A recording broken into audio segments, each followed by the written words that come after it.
Kingsley Moghalu, a former deputy governor of the Central Bank of Nigeria, resigned his membership of the African Democratic Congress, ADC. Moghalu announced his decision to leave the party in a letter dated June 13, 2022, and addressed to Okenwosu, ADC National Chairman. The former CBN deputy governor's decision comes days after he lost the party's presidential ticket to Dumebi Kachiku, founder of Roots Television. Dumebi Kachiku won the presidential ticket of the African Democratic Congress, ADC. He floored Kingsley Moghalu, a former presidential candidate of the Young Progressive YPP, and Chuka Monye to win the ticket. He polled 977 votes and was announced the winner, while Moghalu, his closest challenger, got 589 votes. Monye came third with 339 votes. Well, there's been the conversation, and of course, that's a portion of the letter Kingsley Moghalu wrote where he resigned, describing the situation as obscene financial inducement. He said, "I've resigned because the process and conduct of the party's presidential primary on June 8, 2022 at Abeokuta between me revealed a fundamental clash of values between me and your leadership of the party," referring to the national chairman of the party. He went further to say, "For me to remain a member of the ADC, therefore, after what thousands of party members participated in at Abeokuta, would be to endorse political corruption of a most obscene order." Let's speak with the man who got a ticket and who won the race. I'm being joined by Mr. Dumebi Kachiku, the presidential candidate of the ADC. Thank you so much for joining us. Thanks for having me, Sheo. And congratulations on your emergence. Thank you, Sheo. How does it feel, though? Very good. Worked very, very hard. The people rewarded our hard work with their votes, and I feel very, very good.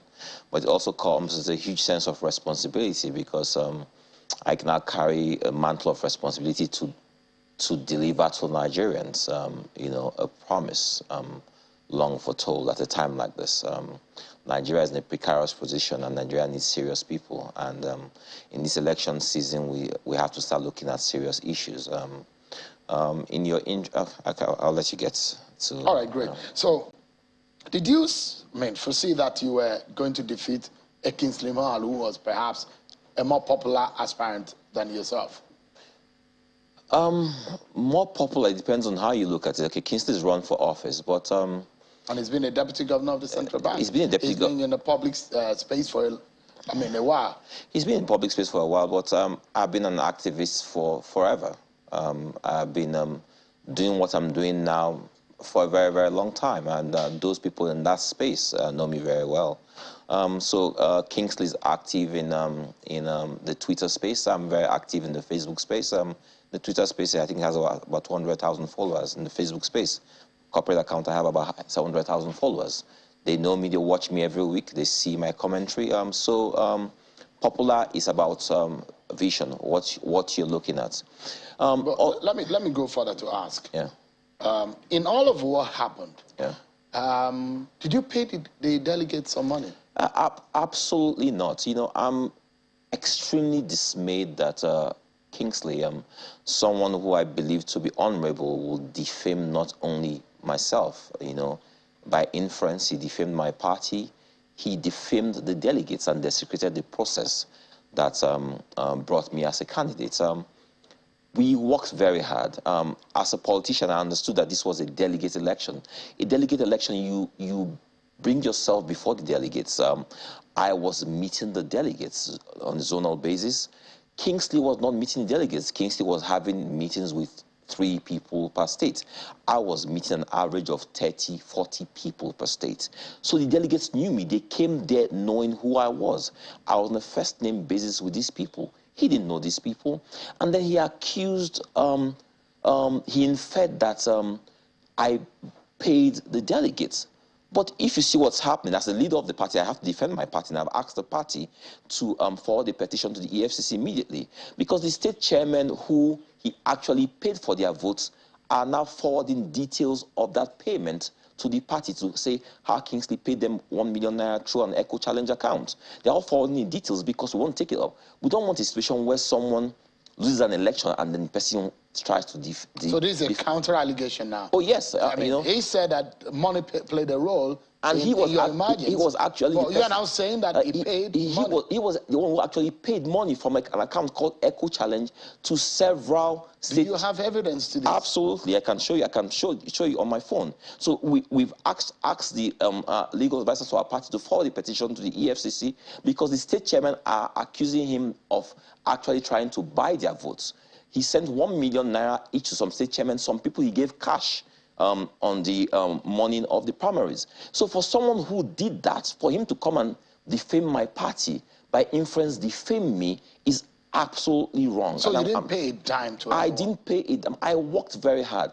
I went into the primaries that very day believing that I was going to lose because on the eve of the primaries, I had said to the delegates, I hosted them at a dinner on the eve of the primaries, and I said to them, listen, 1,600 people here, I will have you guys understand that I'm not paying anybody for any votes. If you are here, I hope you're here because you trust and believe I'm the man for the job. Some people cried. They were very upset. Okay? I lost about 500 to 600 people because I made that statement.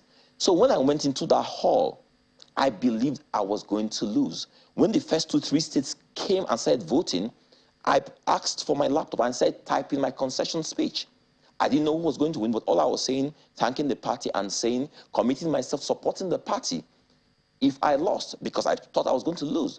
But later on in the process, when some of the nonsense they said coming on and seeing their body language and the way they were smiling at me, I realized I was still in the race.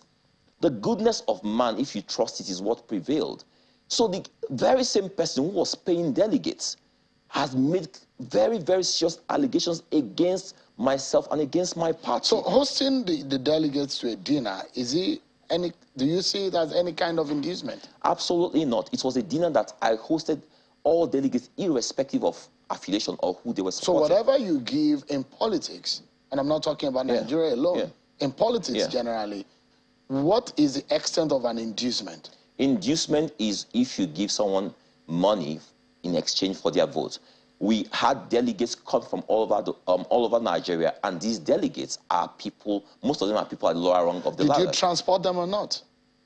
Of course we transported them, and we quartered the delegates. No, but did you, as an aspirant, transport some of the delegates? Absolutely, yes. Okay. Absolutely. Did you house them? We not only transported, we quartered the delegates. And why did we do this? Like I said, there are people at the lower rung of the ladder, but let me tell you this so you understand what we mean. So let's clarify it. Yes. You housed some of them and you transported them? Not house some of them. I made provision for absolutely all delegates, irrespective of who they were voting for. So you were the one who housed all of the delegates? Not me, all the candidates. So we agreed that these people could not afford it, so it was important for us to bring these delegates to the convention. So it didn't matter who they were voting for. We wanted to make sure we had a convention. It is a legal process for us to have a certain number of delegates there. So all the aspirants contributed to this process for the delegates to come to the convention. But bringing delegates to the convention and paying delegates money on the eve or the morning of the convention is something totally different. And this is what some aspirants were doing. Do you understand? Paying them money on the eve or morning of the convention after they had arrived at the convention, that's you buying their votes. And that was against everything we agreed as a party and as aspirants to that process. It was totally wrong. And that's what some aspirants were doing. It's interesting. So now that you have emerged, you say you're going to take this up. I mean, Professor Moghalu's reaction, you're going to take it up. But now, where do you go from here? Have you picked a running mate yet? It's a very serious process to pick a running mate. We're in consultation. The parties involved are talking to well-meaning Nigerians. We want to make sure we pick the right person. The running mate is next. What's one phone call, one step away from being the president of Nigeria. So I'm consulting widely, looking for someone who's going to represent my party, who's going to represent me, who's going to represent all Nigerians. In the next few days, that announcement will be made. Do you see yourself as Nigeria's next president? Absolutely. Yes. What gives you that confidence? I just watched the earlier interview. We'll see the candidates who emerged from the other parties. We know that there's an R party from Nigerians towards elections, but right now Nigerians are energized. Nigerians have said they've had enough. They've had enough of those who they believe have destroyed the country, coming to posture and present themselves again for office. And Nigerians are all saying, you know what, we're not going to do this. You can see a lot of people going out to get their PVCs. And people, I mean, if you hear chatter, even though a lot of us believe that chatter on social media does not get votes, but we see that Nigerians are all determined that this is the last bus stop for a lot of these people. We have a long period before the elections proper, and what's going to happen is that we are going to see people, see the candidates prove themselves in the field. People want to hear from them. People want to hear what they have to offer. People want to discuss the issues. In the last interview they said, talked about issues. It's going to be an issues-based campaign, and we have a long time for us to advance our arguments and advance the issues. It will be an interesting period, but I certainly believe that it's our time. It's time for Nigerians to take back their country. Because people are now talking about people who look at the personality. I mean, those are some of the issues that have been raised, that personalities might matter. People might vote outside of party concentrations, and also whether the issues that are confronting the Nigerian people are going to come into the front burner. Of course, we in the media will try to make sure that characterize the campaign and we push those forward. But beyond that is the quality of character of those who want to be in office. Absolutely. What do you think you have that makes you stand out or makes you think that you have the character of the next president of Nigeria? So the next president of Nigeria should be someone who's able to handle the multifaceted issues we have as a country. I hear a lot of media personalities that ask people questions. What is going to be your top focus? We have a country that's born, that's leaking multiple holes, multiple problems. And it's got to be someone who is able to handle multiple problems at the same time. Running multiple businesses in multiple places, dealing with multiple issues in a time where the global economy is challenged, right? It positions me to be in good stead to handle many of the issues we have, the myriad issues we have in Nigeria. The critical sectors to revamping our economy and revamping our country are some of the sectors I operate in right now. But beyond that, the president we need in Nigeria right now is someone who's able to galvanize all Nigerians around the common vision, around the common charter. What is lacking in decades in our country is a common charter. That's why in the last interview, we kept on hearing Muslim tickets, North, East, and South, because we don't have a common charter. We all see ourselves from ethnic enclaves, right? We are Nigerians first and foremost, so we need to galvanize Nigerians around that common charter. When we galvanize Nigerians around the common charter, then you now have to start getting competent people, okay? We need to start promoting meritocracy, so I'll get competent people who are able to implement the vision of the president. That's what I'm bringing to the table in the next dispensation. Have you been able to clear the air about some of the allegations against your person in some transactions that have happened in the past with you and some other persons that have gone awry? Absolutely no issues on allegations. What typically happens in Nigeria, especially in the political process, is that allegations were made in the media. But I will tell you this: I am one candidate in this electioneering process who has absolutely no legal, no criminal baggage, no case anywhere in the world, absolutely nothing. But there were allegations against you. Allegations are merely allegations, and if you look at this process, absolutely everyone in the top 1% of Nigeria has had allegations made against them, had loads of EFCC cases. But are there cases that have been taken to the EFCC against you? So, like I said, allegations have been made, allegations that were unfounded. Even the EFCC said those allegations were unfounded. I have absolutely no criminal case anywhere in the world. So that's why I stand boldly before Nigerians presenting myself, okay? So I refuse. The reason why I founded Roots TV, for example, is because you have people making accusations, throwing accusations at you, and then they come behind the back door and say, oh, pay us to take this down. That's why I founded Roots TV, because I wanted to show how ethical journalism should be practiced in Nigeria. All right. On a final note, the question would be if you have the wherewithal. I mean, not talking about you alone, but your party. Wherewithal in terms of the structure, wherewithal in terms of the financing that will help you. I mean, campaigning in Nigeria of a general election is a huge, huge business. The number one wherewithal for any election is the goodwill of the people. That's what we have, the goodwill of the people.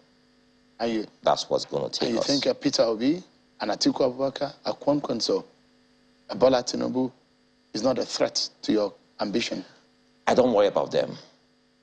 The people, we have the goodwill of the people. The people will show the goodwill come to. And who are these people? What section of the public? Nigerians. All Nigerians. Nigerians who are fed up of the status quo. Nigerians who are fed up of the same people presenting themselves all the time to position themselves or posture to lead Nigeria. These are the people that we have their goodwill. They want a change. They want to go in a 360 direction. They want to see a new set of people leading them in the right direction, a direction of shared prosperity. Those are the people we are referring to. We have their goodwill. Mr. Dumebi Kachuku, the presidential candidate of the ADC, thank you so much indeed for coming tonight, and I wish you the very best. It's going to be a marathon. Thank you, Sheil, for having me. Thank you so much.